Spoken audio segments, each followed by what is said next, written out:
Giving up is just being realistic. That's what I told myself. Not in a dramatic way, not after a breakdown, just quietly, like a correction. I remember thinking it sounded responsible, like something an adult would say. Something that proves you've learned how the world actually works. I stopped expecting things, not because I was hurt, at least not in a way that felt worth naming. I just decided it was better this way. Less noise, less disappointment, less of that embarrassing hope that keeps resurfacing even when you've explained to yourself, very carefully, why it shouldn't. At the time, it felt like maturity. I didn't announce it to anyone. There was no moment where I said, "This is me giving up now." It was more like lowering the volume on a part of myself I didn't trust anymore. I stopped waiting for messages, stopped imagining how conversations might go, stopped letting myself picture outcomes that weren't already confirmed. I told myself I was being realistic, and it worked, at least at first. The days became quieter, not peaceful, just quieter. There were fewer internal negotiations, fewer silent rehearsals, fewer small spikes of anticipation that had nowhere to go. I remember noticing the quiet and thinking, this must be what stability feels like. Nothing dramatic happened, which felt like proof. When nothing arrives, you can't be disappointed. When you don't expect warmth, the absence of it stops feeling personal. I told myself this was growth, but there was something else I didn't notice right away. The quiet wasn't neutral. It had a texture. It felt padded, like a room where the walls are soft enough that sound doesn't carry. At first, that seems kind, protective, but over time, you start to realize you're also harder to hear in there. I wasn't sad. That's the strange part. I was functional, efficient even. I did what needed to be done. Showed up, answered questions, kept things moving. And because nothing was visibly wrong, the story held. This is just what adulthood is like. This is what emotional discipline looks like. This is what happens when you stop being naive. But underneath that story, something kept hovering. Not pain, not longing in the cinematic sense, just a low, persistent sense of delay, as if something important had been postponed indefinitely, and everyone else had agreed not to mention it. I didn't miss anything specific. That's what made it harder to challenge. You can't grieve what you can't name. There was no single thing I wanted badly enough to justify expectation. No person, no moment, no future that felt concrete. So the conclusion seemed obvious. If nothing specific is missing, then nothing is wrong, right? That's where being realistic becomes useful. It gives you a clean explanation.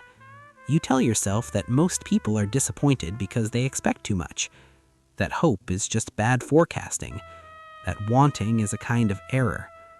You start to admire restraint. You praise yourself for not reaching out, for not getting carried away, for not reading into things. You frame distance as clarity, and slowly, without deciding to, you stop leaning forward in your own life. Not backward, not away, just upright, still, balanced enough that no one worries, including you. What I didn't realize then was how convincing that posture is. From the outside, it looks exactly like composure. From the inside, it feels like waiting with your arms crossed so you don't look foolish if nothing happens. I think that's the part people don't talk about. Giving up doesn't feel like surrender. It feels like etiquette, like learning the correct emotional posture for public spaces. You learn not to want things too loudly, not to need responses, not to let silence feel like a message. You become very well-mannered with yourself, and everyone approves. That approval matters more than we like to admit. No one questions you when you say you're fine. No one argues with realism. Hope, on the other hand, always sounds a little childish, a little slow, a little out of step. It's awkward to still be looking for something when everyone else seems to have moved on to managing what they already have. So you stop saying it out loud. Eventually, you stop saying it to yourself, at least consciously. But the thing about waiting is that it doesn't end just because you refuse to acknowledge it. It just changes shape. Instead of anticipation, it becomes distraction. Instead of longing, it becomes fatigue. Instead of hope, it becomes a vague irritation you can't trace back to anything specific. You start feeling tired without knowing why. You start feeling older than you are. You tell yourself it's normal. Everyone's tired. Everyone's busy. Everyone's just getting through the week. And again, this story holds. Until it doesn't. Not in a dramatic collapse, just in small moments where the quiet starts to feel less like peace and more like absence. Moments where you realize you haven't been disappointed in a long time. And that's not because things have been good. It's because you've arranged your inner life so that disappointment has nowhere to land. That's when the thought starts to crack. Not giving up as just being realistic, but something closer to being realistic has become a way of hiding how long I've been waiting. That's harder to say, because waiting implies hope, and hope implies vulnerability, and vulnerability implies the possibility of looking foolish, especially if nothing happens, especially if you've waited before, especially if you've already explained to yourself why this is smarter. I think that's why we cling to realism so tightly. It protects us from embarrassment more than it protects us from pain. Pain is survivable. Embarrassment lingers. It rewrites how you see yourself. No one wants to be the person who still believed, so we trade belief for dignity. We tell ourselves we've outgrown wanting, that we're beyond that phase, that we're just being honest now.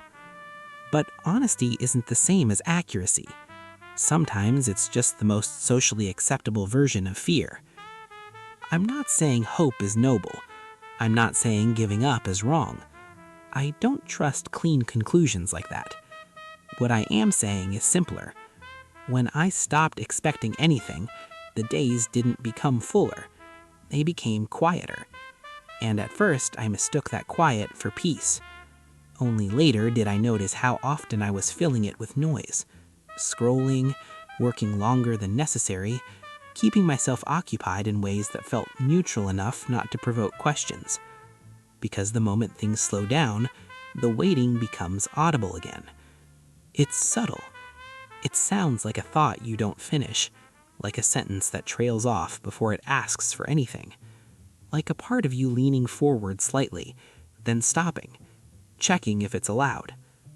That's the part I'm still learning to notice, not to obey, not to romanticize, just to acknowledge, because pretending you're not waiting doesn't actually stop the wait. It just teaches you to do it quietly. And maybe that's what realism really becomes if you let it harden. Not clarity, but a way of sitting very still so no one can tell you're hoping something might still arrive. I don't know what to do with that yet.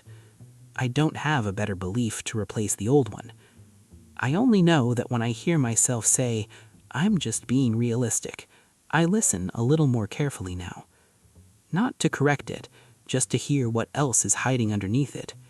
Because most of the time, if I'm honest, it's not resignation. It's waiting. And I'm not sure pretending otherwise has made me any wiser.